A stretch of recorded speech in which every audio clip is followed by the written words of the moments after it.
दक्षिण दिशा का जो मालिक है, दक्षिण दिशा का जो आधिपत्य स्थापित करने वाला है, वो यमराज है।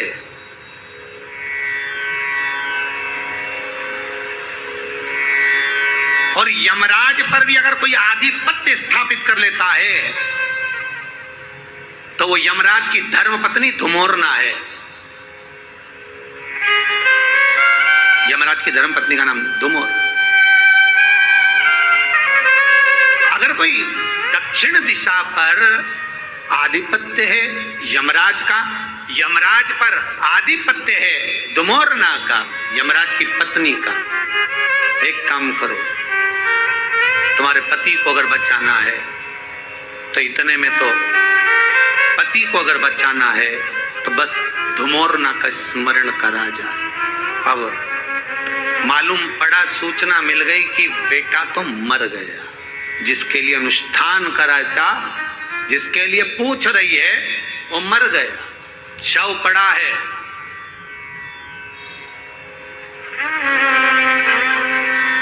शव के पास गई नहीं, बहू भी नहीं गई, मां भी नहीं गई, शिव अर्चना। धुमोरना का स्मरण करा, शंकर भगवान के शिवलिंग पर काली तिल चढ़ाना प्रारंभ करी। धुमोरना सामने आकर खड़ी हो गई।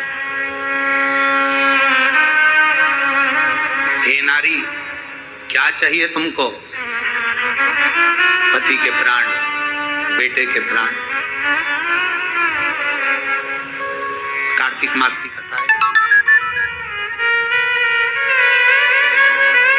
बेटे के प्राण चाहिए, वो कहती है मुझे पति के प्राण चाहिए। धुमोरना कहती उन्हें हुआ क्या है? अब इन दोनों के पास सूचना आई ना आई कि पति मर गया, पर ये अपनी साधना को नहीं छोड़ी। धुमोरना से कहती है मेरे पति के 18 वर्ष की आयु दी है, वो मरने वाला है। धुमोरना ने कहा अगर वो मर गया हो तो मान लो मर गया हो तो। यमराज की पत्नी धुमोरना कहती है तुमने मेरी और शिव की आराधना करी है, मैं दक्षिण दिशा की महारानी हूं, चिंता ना करिएगा, मैं दक्षिण का मार्ग रोक दूंगी, क्योंकि पहली स्त्रियां मिली जिसने मेरा आराधना करी। दुनिया के लोग यमराज को मनाते हैं, शनि महाराज को मनाते हैं, बृहस्पति को मनाते हैं, सब देवताओं को मनाने में लगे रहते हैं, पर पहली तुम मिली जिसने शंकर के कहने पर मेरी आराधना करी है। वचन देती हूं, जाओ, तुम्हारे आंगन में जो काला कम्मल पड़ा हो, लोहे का सामान पड़ा हो, यमराज जब बंदी बनाने के लिए यमदूत आएंगे, वो सामान अगर रखा हुआ दिख गया तो वो लेकर नहीं आएंगे, क्योंकि मैंने वचन दिया था उनको। रख दो उसके सिराने पर। दौड़ी बहू, दौड़कर लोहे का जो सामान पड़ा था उसमें कम्मल रखकर 5.25 किलो अनाज धरकर पटक दिया और आराधना में धुमोरना की आ गई। मरा हुआ पति,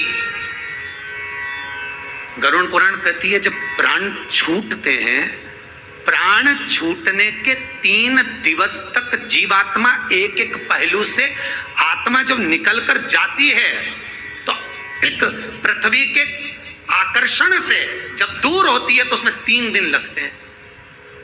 अब धुमोरना ने जो रगवाया, यम के दूत लेकर जा रहे थे तो हाथ से वो जीवात्मा वापिस छूट गई। छूटने का कारण पूछा यमदूतों ने, हुआ क्या? तभी एक यमदूत बोला नीचे लोहे का पात्र और काला कम्मल और 5.25 किलो अन्न का भाग रखा है। अर्थात यहाँ पर धुमोरना देवी ने कहा था अगर कोई यमदूत इसको देखकर भी उठाकर लाएगा तो उसके भी प्राणों को छोड़ना पड़ेगा। उन्होंने प्राण वापिस दिए, प्राण वापिस। केवल एक इन्हीं के प्राण शंकर जी ने वापिस नहीं कराए। अगर ये जीवित रहे तो प्राण बचा ले। राजा श्वेत यम के दूत बंदी बनाने के लिए आ गए थे, उनको भगा दिया। मृत्यु देवी आ गई, मौत को मार दिया। यमराज आ गया, उसको मार दिया। तब क्रोध में सूर्य भगवान को चिंता लगी कि बताओ मेरा बेटा मर गया। मेरा पुत्र। शंकर भगवान ने कहा अगर मृत्यु लोक में आना है लेने के लिए तो मेरी आज्ञा के बिना नहीं आ सकते। बहुत कठिन है।